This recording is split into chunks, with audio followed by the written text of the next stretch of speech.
Yeah, I mean, for me, the other day, it was funny for me. The other day, it was lunch, and I was at the office, and I decided, you know what?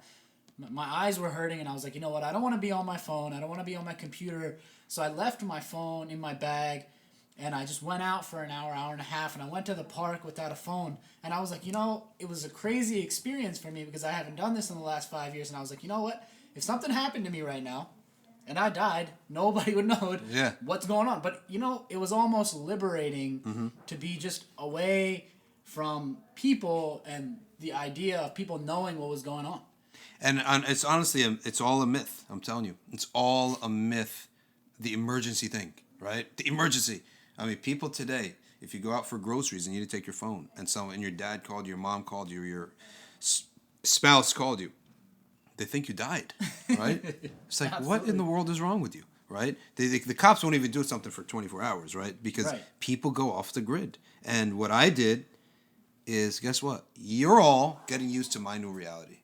Right, I'm off the grid. Maybe I need to start doing something. You need to have guts. And it needs to be a gutsy call. And I said, look, I tell people, why don't you get off? Put it down. They said, no, my mom might call me. She might get more worried, right? Dude, they'll adjust. Human beings will adjust, right? So they all got to get used to it for your benefit, and your benefit is their benefit. I'm telling you, this thing is ruinous to marriages. I knew a guy. Everything was fine in his life. As soon as he got a smartphone, he was so trapped into it. His wife complained she can't even have a conversation with the guy anymore. SubhanAllah. Right? His sheikh, when gave him advice, he said, Sheikh, give me advice. He said, get rid of that thing when you're at the table with your wife. And when you're in your bedroom with your wife. And on your bed, you're checking text messages. What is wrong with you? Right? Something's a problem. And it's a big addiction. So this is a huge deal. It's an uphill battle. Absolutely. I mean, it's something that I face, day in and day out, and it's something I've been thinking about this week. And after I got that app to track my time, I was like, this has to go.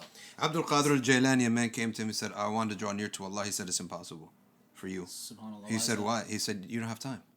There's no room in your heart for Allah Azza wa Jal. You have so much dunya. And when you look at why we're not advancing spiritually, there's no time, right?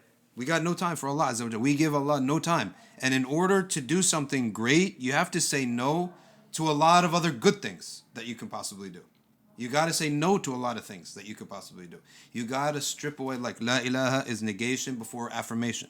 No God except Allah. You have to clear the slate. And even the Bauhaus School of Art is all about clearing the slate, right? Right. And then being very selective about what you put in, right? So we got to radically remove stuff from life. And I really don't know how far people have the discipline to do this, but you got to try, right? I'm still trying with myself, right? I got my little iPod or my phone which acts like an iPod, and I still control it, right? Because it could be insidious. It could sneak in there, right? But you got to radically remove stuff, and you got to make choices because you're going to feel like, I'm disconnected, right? You might be disconnected to what? Creation. You're trying to connect to the Creator. Right? Absolutely. And I'm telling you, a lot of depression happens even to good people. They become like, oh my gosh, they think like, I'm irrelevant in the world. Let me tell you something. You posting about your kittens and your rants about what happened to you by a Trump supporter in the parking lot does not render you relevant at all. Absolutely.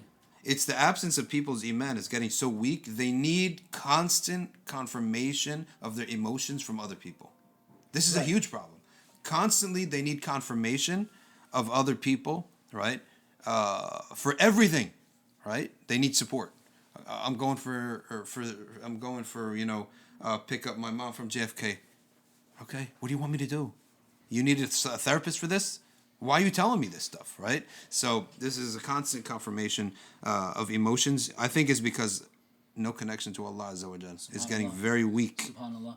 I mean, and another thing, right? It's not exactly related, but somewhat related, that I've been thinking about this week, actually, as a matter of fact, is, whenever I'm on social media, whenever I'm on something, I see, people, I talk to people a lot, and they're like, okay, you guys are involved in the masjid, you do these things. They're like, how do you have time for these things? It's like, other than the fact that we waste a lot of time on our phones, I see people every other day I go on my Facebook and I see some guys in Hawaii, some guys in the Bahamas, some guys watching the cherry blossoms. It's like an every week type of thing. And I was just thinking to myself, you know, subhanAllah, back in the day, right, there was this concept of going to the masjid for every salah. If you weren't at the masjid for Fajr, you were a munafiq. Yeah. Right? Yeah. And I was just thinking to myself, you know, if people brought this concept back, people wouldn't be traveling all over the world because they wouldn't have time, because you'd be worrying, where am I going to be praying my dhuhr?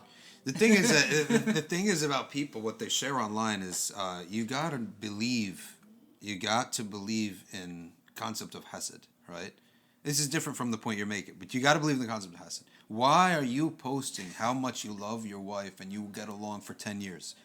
You do not believe in the concept of hasad. We believe in the concept of hasad, which means I'm not going to go and say, oh, my life is miserable because I'm afraid of hasad. I'm not going to go and be obsessive compulsive. I don't get why people are sharing their intimacy on Facebook. It really just makes me go crazy when I see these things, right? I'm wondering, why are people doing this?